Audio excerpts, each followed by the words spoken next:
Today, we are diving deep into the core of cameras, the basics. We're going to talk about the holy trinity of how cameras work and how you can get the best quality image out of it. So if you're ready to kick your video game up a notch, stick around because we're going to dive deep.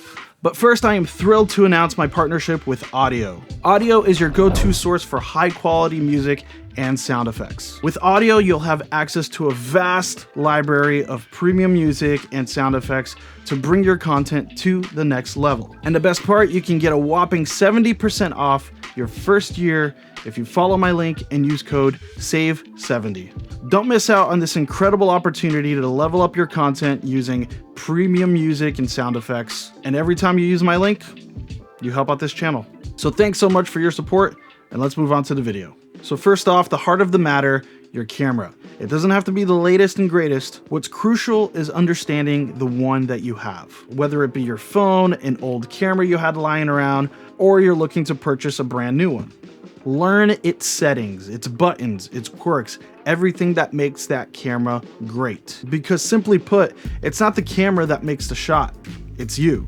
So rule number one, get comfortable with your gear. If you can move settings around without looking, you're in business. Speaking of settings, let's talk about shutter speeds. Shutter speed in video refers to the amount of time each frame is exposed to light. Unlike photography where you can capture a single moment in a frame, in video, multiple frames are captured per second to create motion. The shutter speed determines how long each frame is exposed to light before the next frame comes. Now this here is the golden rule when it comes to creating video. This is probably the only rule that I will tell you have to learn and to follow. Typically, a standard shutter speed is double what the frame rate is.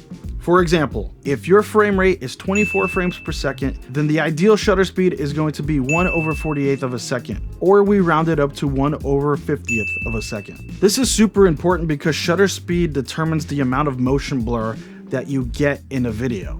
A slower shutter speed gives you more motion blur, which gives you a more smoother and cinematic look. But if you go too low, your image gets too choppy. On the other hand, faster shutters create faster motion, which a lot of times is not pleasing to the eye. It can give most people headaches when you don't see that much motion, which is why it's super important and crucial for you to follow these rules. All right, next up, let's talk about ISO. ISO is an acronym, and it stands for International Organization of Standardization. Trust me, I looked it up. Basically, it's an organization that standardized the range of the numbers and all that stuff that whatever. It's called ISO. In the context of video, ISO refers to your sensor's sensitivity to light. Just like in photography, ISO is a fundamental element in order to bring light into your sensor. Adjusting the ISO allows you to control the brightness of your image. Bringing the ISO up makes your image brighter, bringing the ISO down makes your image darker. Manipulating the ISO does come with its set of challenges. In general, a lower ISO gives you a larger dynamic range, though it makes your image a lot darker. That gives you better color accuracy so that when you're editing in post, you're able to capture a ton of detail. While higher ISO settings may reduce dynamic range, introducing noise into the shadows. In layman's terms, you want to be in a well-lit environment, kind of like this, because too much ISO can equal muddy footage. Last but certainly not least, the final trinity of this holy trinity, the aperture. Aperture refers to the size of the opening in a camera lens that lets a certain amount of light into the camera sensor. Understanding aperture, just like ISO and shutter, is crucial for achieving proper exposure. It's also crucial for gaining creative control over the depth of field.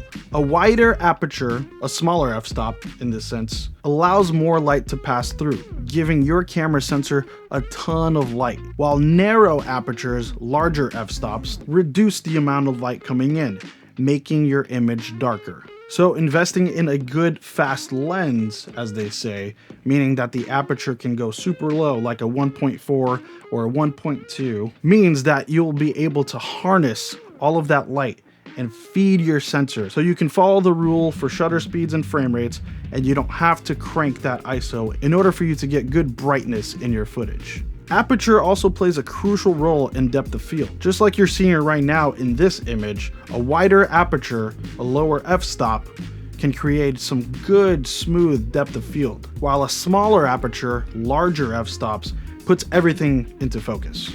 Aperture can sometimes be tricky because a lot of times you'll have to find a balance between a shallow depth of field and the amount of light that you want to come into your sensor. Sometimes it's too bright, so you have to bring the aperture down so that you can expose your sensor properly. And in darker situations, you can bring the aperture down, but then also keep into consideration the shallow depth of field. So I know this is a ton of information to get started with, but if you master these 3 settings, you're off to a great start. Time is your best friend, and practice makes perfect. Get behind a camera, do the work. So if you found this video useful, please hit the like button, subscribe if you haven't already. We've got a lot more to talk about. Hit the notification bell so that you're notified when I post those videos. And I will see you in the next one.